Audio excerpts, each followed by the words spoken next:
Hoje, então, nós vamos falar de conversores AD e conversores DA. Então, o que é o A? O A é analógico. O que é o D? Digital. Então, são conversores de analógico para digital e digital para analógico.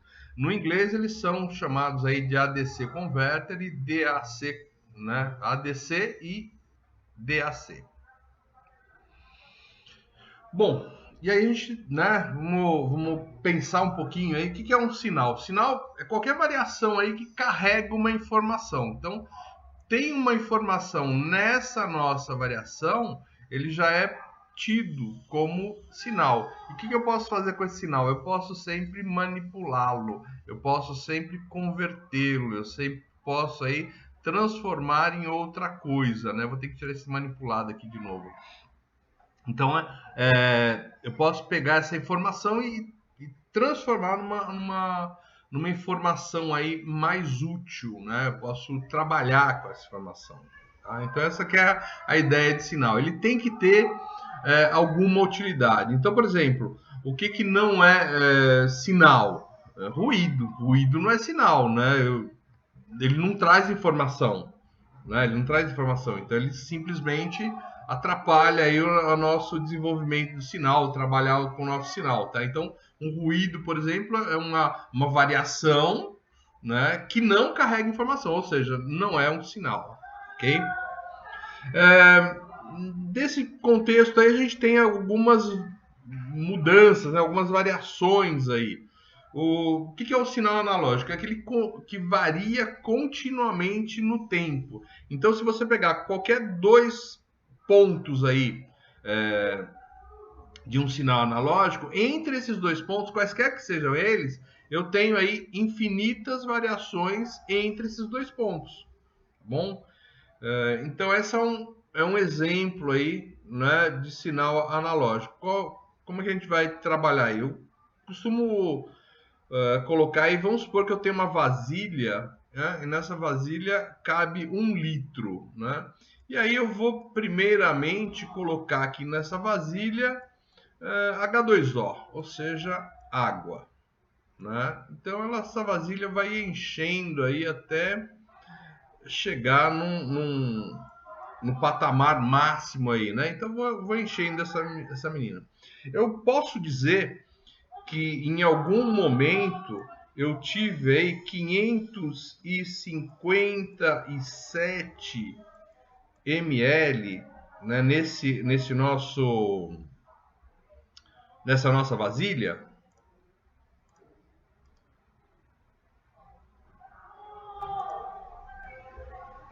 Né? Então, ó, eu estou enchendo essa vasilha tem 1 litro, né? E eu posso falar que em algum momento, em algum instante, ela teve ou passou pelo valor de 557 ml?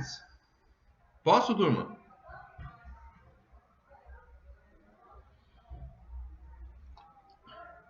Com certeza, né? E eu posso falar que ela passou por 557 ml, 30. Também posso falar que em algum instante esse valor aí de quantidade teve dentro dessa vasilha?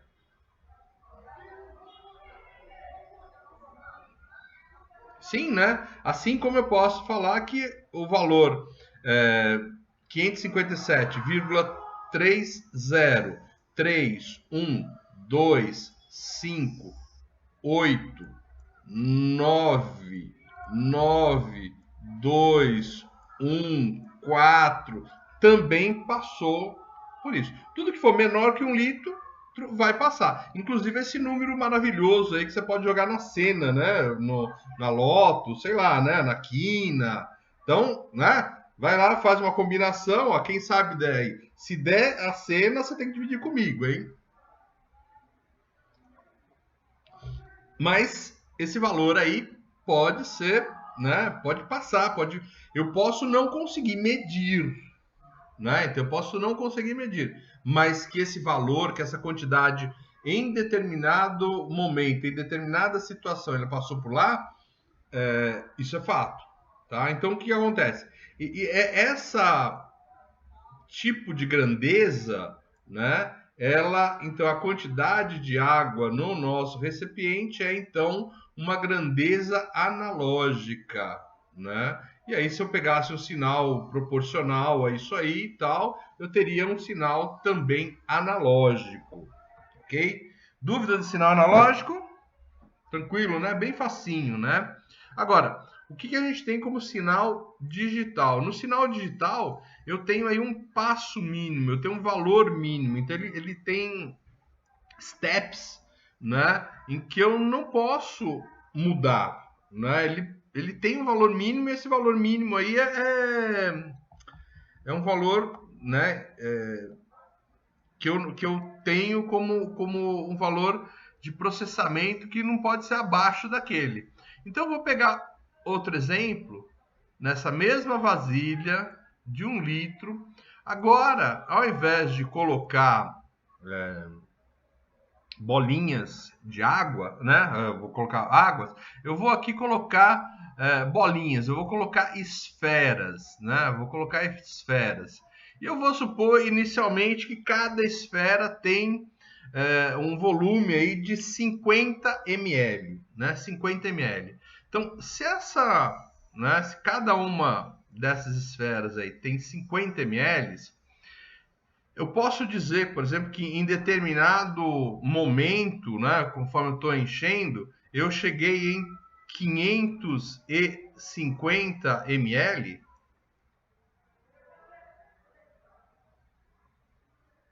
Então, ó, posso dizer que 550 ml é um valor válido aí para ter dentro do meu recipiente de 1 litro com esferas de 50 ml cada?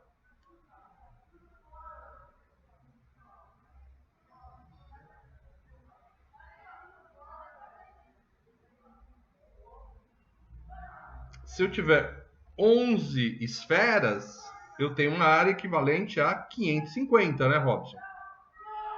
Tudo bem?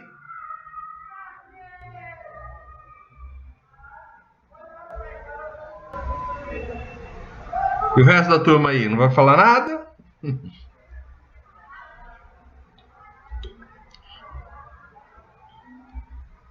Tá, beleza. Agora olha só. 550, tudo tranquilo. Então, 550 ml, beleza. Mas e se eu precisar, por exemplo, preencher só 520 ml? Aí eu não consigo, né? Com essas esferas de 50 ml eu não consigo. Tudo bem? Então, eu precisaria, por exemplo, de esferas de que tamanho? Por exemplo,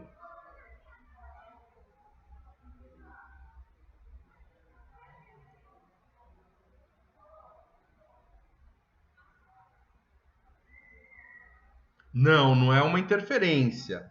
Né? É um caso, por exemplo, é um ruído. Eu não consigo atingir com esferas de 50 ml, eu não consigo atingir esse valor. Né? Então eu preciso de um passo menor, ou seja, de um volume de esfera menor para atingir esse cara aí. 20 ml, 20 ml dá.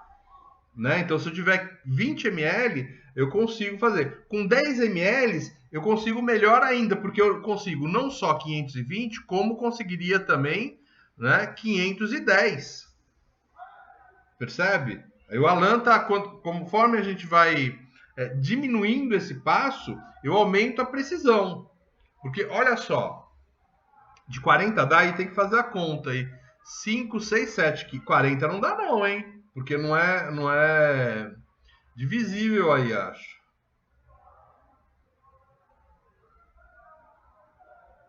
40 mais 12. Olha que dá, hein, Eduardo? Deu sim, hein? É verdade. Tem que fazer as contas assim. Mas 40 ml dá sim, é verdade. Ó, o Eduardo tá certo, hein? Aí o que acontece, ó? É,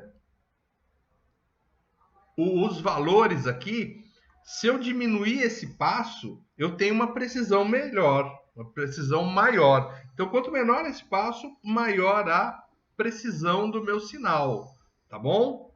Beleza, entenderam então a diferença de um sinal digital e de sinal analógico? Beleza? Então deixa eu perguntar aqui. quando que o relógio é analógico? Melhor, quando o relógio é digital? Quando o relógio é digital?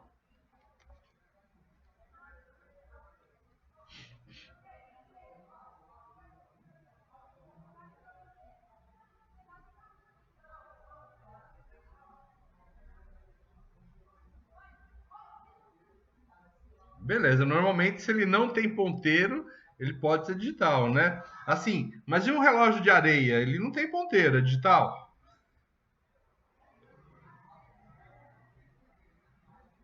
Tô de sacanagem, né, Robson? Pô, relógio de areia, professor, isso aí. E sabia que tem relógio de água também? É, tem relógio de água também. Também não tem ponteiro. Tem aquele relógio de bolinha, né? Tem um monte de relógio assim que não é. Mas beleza, ó. Vamos pegar do Alan aí. Ah, o Regis foi mais a fundo, hein? O Regis foi bem mais a fundo. Não, de areia é pelo tempo de queda, né? Tempo de queda da, da areia, né? Então ele acaba medindo o tempo.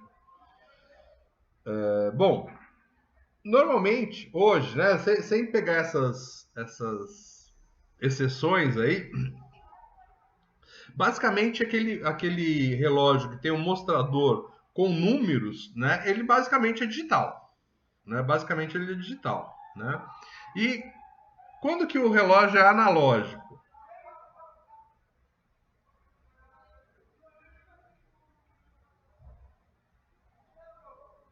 A relógio de pulso, vai. Quando que o relógio de pulso é analógico?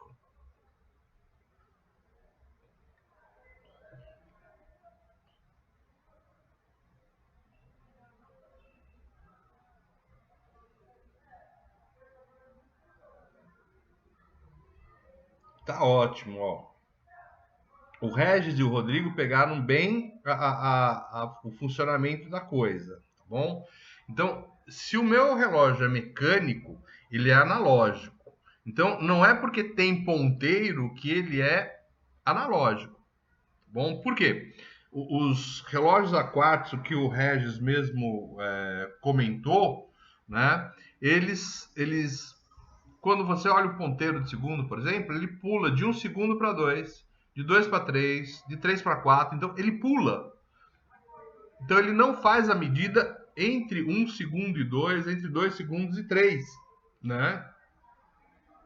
Por quê? Porque o dispositivo dele, no momento que ele marcou um novo segundo, ele vai lá e avança o ponteiro para um novo segundo. Enquanto o dispositivo mecânico, ele vai e passa o ponteiro do segundo, ele passa continuamente, ou seja, ele marca todos os valores de tempo. Né? Entre 1 e 2 segundos, ele tem lá 1,389,587 segundos. Ele marca esse valor. Eu não consigo ler, mas que ele marca, ele marca. Tá bom? Tudo bem, pessoal? Eu vi que o Rodrigo e o Regis aí pegaram bem a ideia. E vocês, pegaram também?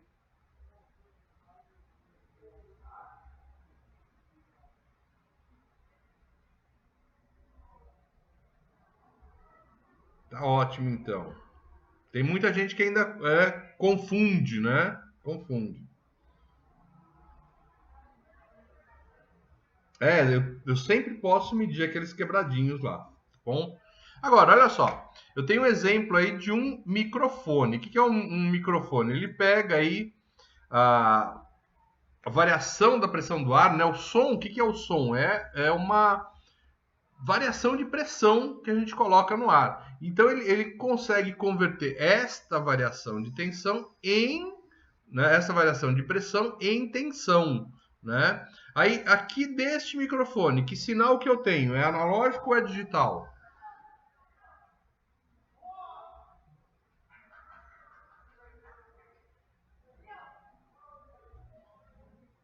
Isto. Normalmente analógico, né? Normalmente analógico. Então, se ele sair de uma forma diferente é porque ele houve já uma conversão, né? Então hoje tem uns microfones, por exemplo, para entrada USB digital, né? Mas tem um circuito aí depois do microfone, né? Tem um microfone e um circuito conversor digital, tá bom? Então, mas a priori, só o transdutor do microfone é analógico. Pode falar.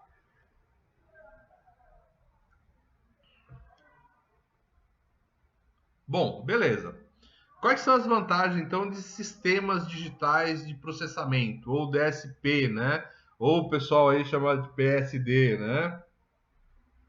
Exatamente. Entra o microfone entra analógico, né? E ele depois é convertido aí para digital, ele é discretizado, né? Bom, qual que é a vantagem então desses sistemas aí, ó, de processamento digital de sinal? Primeiro, a garantia de precisão. Essa garantia está associada ao número de bits. Então, quanto maior o número de bits, maior a precisão. E essa precisão é garantida por conta do número de bits. É aquela história das esferas. Se cada esfera tiver 50 ml, qual é a precisão de medida de volume? 50 ml. Se a cada esfera tem 10 ml ou 5 ml, eu aumentei a minha precisão. Percebe? Então eu consigo fazer medidas mais precisas aí no volume. Então quanto maior o número de bits que eu tenho, né, maior vai ser a minha precisão. Por quê? Porque eu estou dividindo o espaço ali, né, as esferas em tamanhos menores, né? Isso quer dizer que eu tenho mais bits, né? Eu tenho a garantia de reprodutibilidade perfeita. Então, o que é isso aí? Eu posso pegar, por exemplo, uma gravação, né? Eu posso pegar uma gravação e essa gravação em digital, por exemplo, em MP4, MPEG, eu posso passar para todo mundo aqui do grupo, né? Posso passar para todo mundo aqui da sala e todo mundo vai receber a mesma informação, né? Vai sentir o mesmo som, né? Isso não vai modificar de um para outro, tá? E esse é o grande problema aí para o pessoal que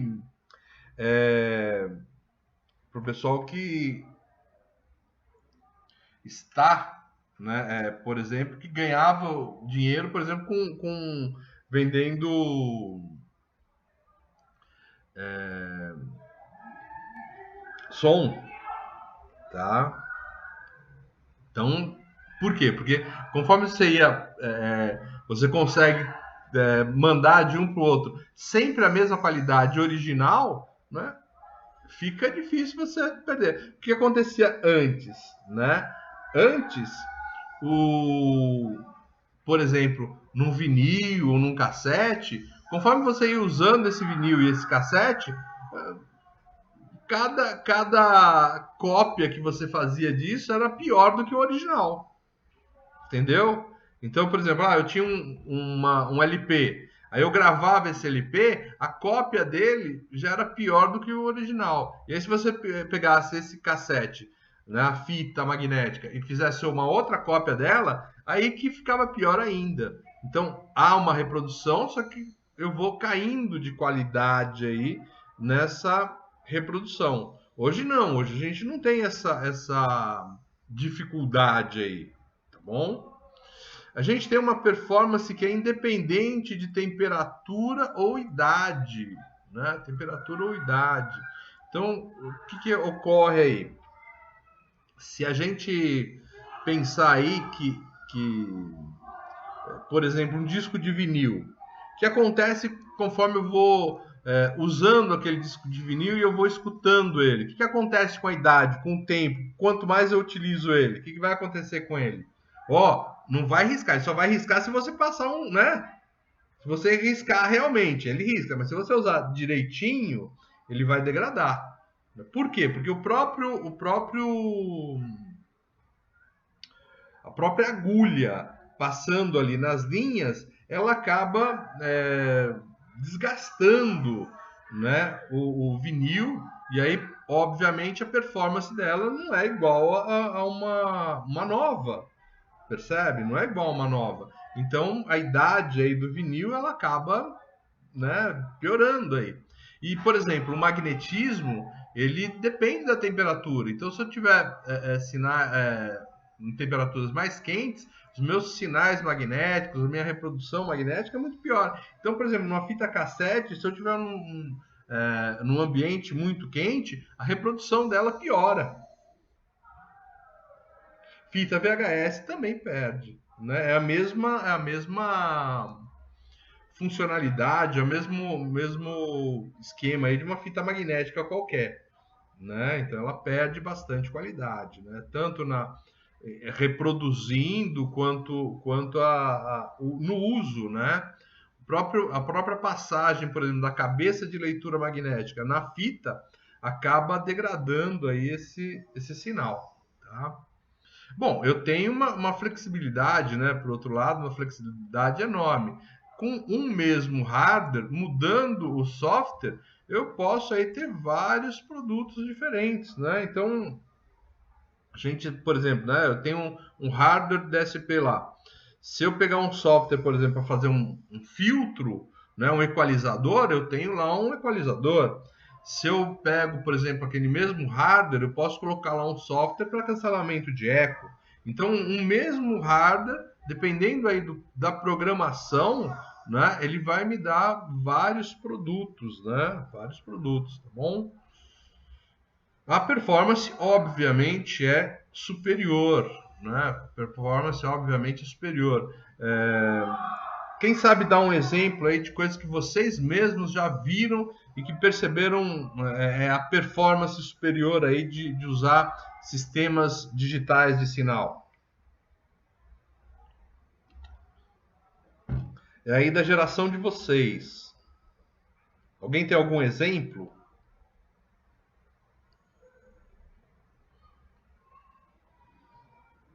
Sim, o CD e o MP3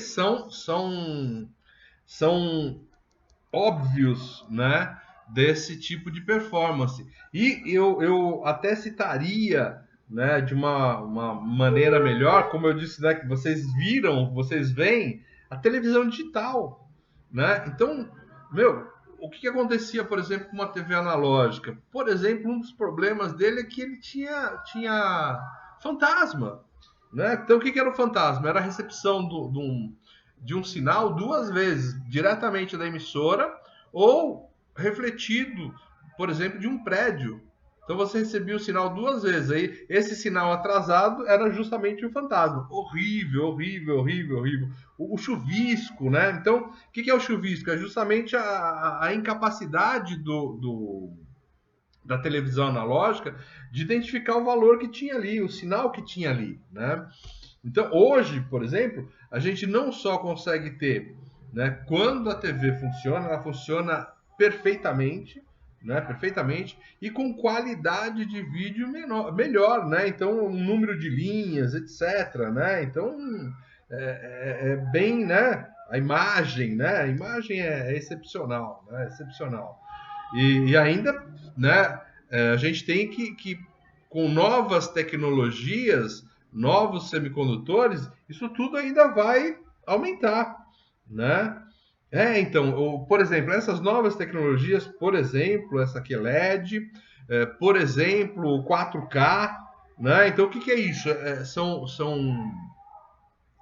inovações tecnológicas que vieram, por exemplo, da própria indústria de semicondutores, que está evoluindo a todo instante, e que se fazem, né, vantagens aí para a gente. Há 10 anos atrás era praticamente impossível a gente pensar numa TV digital, né? E hoje a gente tem praticamente em todos os lares aqui de São Paulo, né?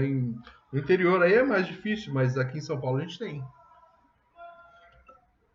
Até que obrigaram todo mundo praticamente a mudar, né?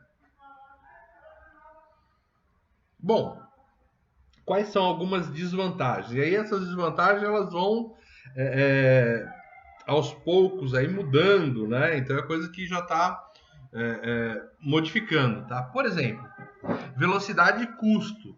Então, quanto maior a velocidade que você tem na variação de sinais, maior seria o custo. E isso chegava a ser proibitivo para sistemas aí de alta velocidade. Então, como eu contei para vocês, sistemas de TV há algum tempo atrás eram proibitivos mesmo por conta do custo. Né? Eu tinha que processar os sinais em uma velocidade tão grande que os circuitos integrados da época não davam conta.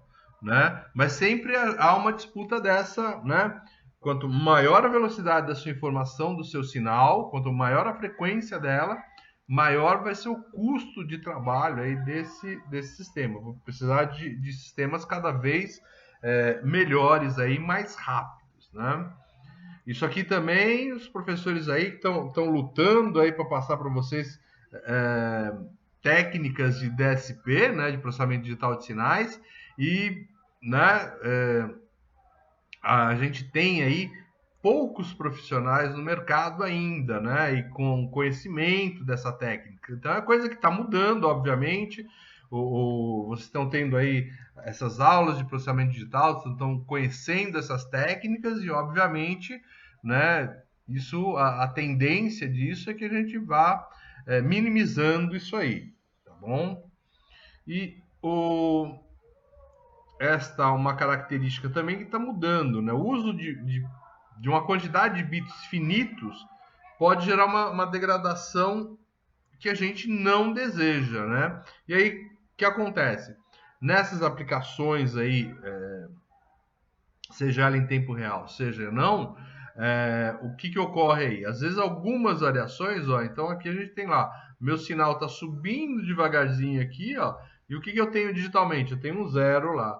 Na hora que ele chega nesse patamar, ele já vira de uma vez aqui um nível, né? E aí o meu sinal está subindo aí analogicamente. Então essa conversão aqui, por conta do número de bits, né, pequeno, eu tenho um ruído aí muito grande, tá? É óbvio que os sistemas hoje com 10, 16 bits, essa degradação aí está ficando muito pequena, tá bom? E, obviamente, está até minimizando, né? Então, são colocações que a gente põe para os sistemas DSP, mas que aos poucos elas estão sendo minimizadas aí, ok?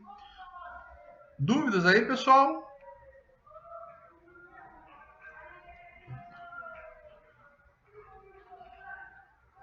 Dúvidas?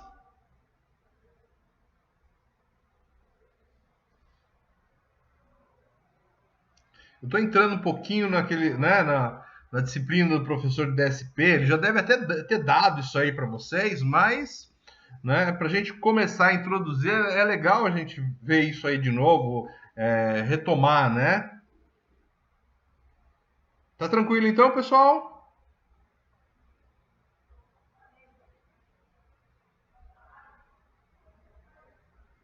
Beleza. Então, ó, o que é uma aplicação em tempo real? Né? Aplicação em tempo real. Eu preciso aí, para uma aplicação em tempo real, a resposta tem que ser instantânea. Então, por exemplo, dou um exemplo de aplicação em tempo real. O controle de um motor.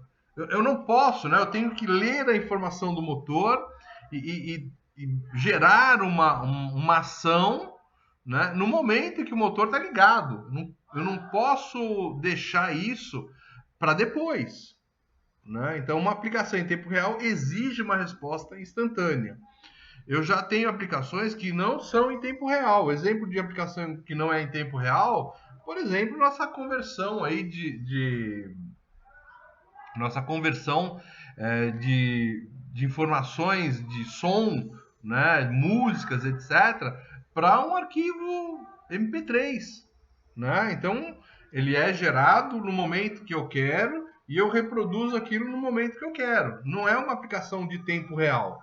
Enquanto, por exemplo, essa aplicação de controle de motor, seja velocidade, seja da frequência, né?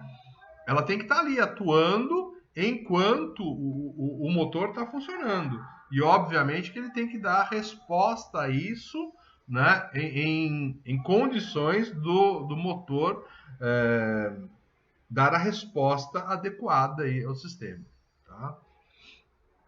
O que é a amostragem?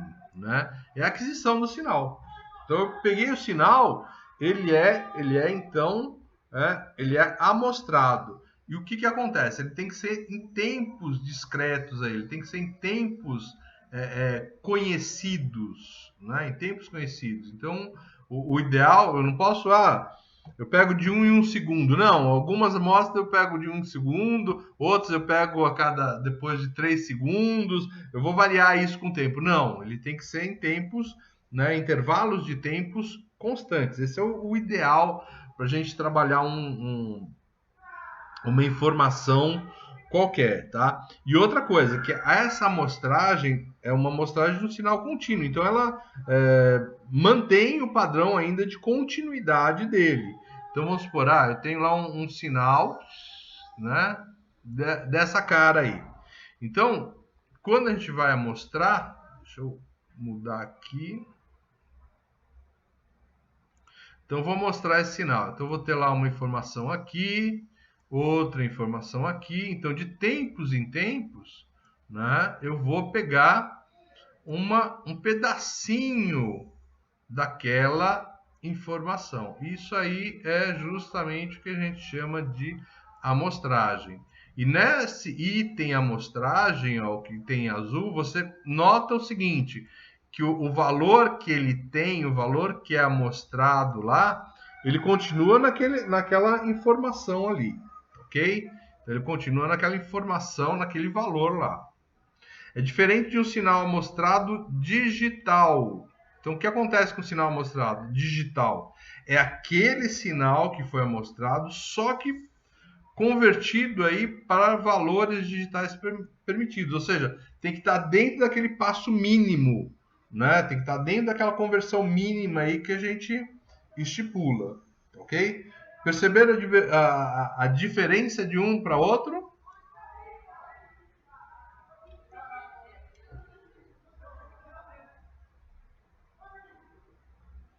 Tranquila a diferença de um para outro?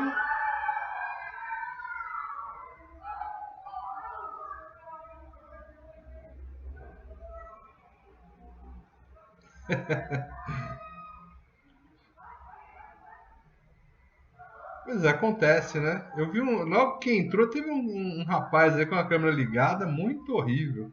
E deixou lá a câmera, né? A sorte dele é que eu não tô vendo câmera, né? Legal. Liga pro homem lá, ó, quem sabe ele acorda. Bom, perdão. O que a gente tem como uma visão geral do DSP? Como é que a gente tem lá um sistema integral? Então, o meu sinal de entrada, ele é x de t, ou seja, é um sinal que varia em função do tempo, então por isso que a gente tem aquele t ali, né? Então, ele é função do tempo. Ele deve passar aí por um filtro passa-baixa. Por que a gente tem que passar por um filtro passa-baixa, né? Então, esse cara aí, porque conforme a nossa amostragem, dependendo da frequência do meu sinal de entrada, ele pode ser amostrado de forma dúbia, né? Então, esse filtro passa-baixa, ele vai impedir, né, que a gente tenha uma amostragem de forma dúbia. Então, eu vou ter certeza daquilo que eu vou amostrar, né? O nosso conversor, né, AD Converter, então é um conversor analógico digital, né, com retenção e amostragem. Então, o que é a retenção? Eu tenho que manter travado a minha informação no momento da amostragem. Então, amostrei o sinal neste valor, eu tenho que manter aquilo parado até que eu consiga fazer a conversão. Por quê? Porque a conversão demora um tempo. Então, se esse cara aqui ficar variando, eu posso não ter uma conversão aí a contendo, né? Eu não posso não ter uma conversão a contendo. Neste ponto, então, o meu sinal aí ele torna-se aí um sinal x de n. Ele é amostrado aí, ele tem n amostras. Então, diferente do x de t, que ele é função do tempo, que é contínuo, ele agora é um x de n, né? Então ele é função de uma variável n, que é uma variável de amostragem aí, tá bom? Aí a gente passa ele pelo processamento digital. Nesse processamento digital eu posso ter esses filtros que vocês aprenderam aí com acho que é o Ivan que está dando aula para vocês de DSP, né? Por exemplo, a gente pode fazer um cancelador de eco, enfim, a gente pode transformar ele, controlar o motor, a gente pode fazer o que quiser. E aí, como esse sinal da entrada para a saída ele vai ser modificado, eu vou ter na saída aqui um Y de N, né? Um Y de N. A partir desse ponto, eu vou passar por um conversor digital analógico, então vai me sair aí, né, funções aí quadradinhas, né, função quadradinha, e a partir desse ponto aí a gente passa por um filtro passa baixa. Para quê? Para a gente emendar aí essa informação e ele não ficar tão quadradão. E aí eu vou ter uma informação de saída agora que ela vai variar no tempo, e aí por isso ela é y de t, tá bom? Tranquilo? Dúvidas? Quer que volte alguma coisa?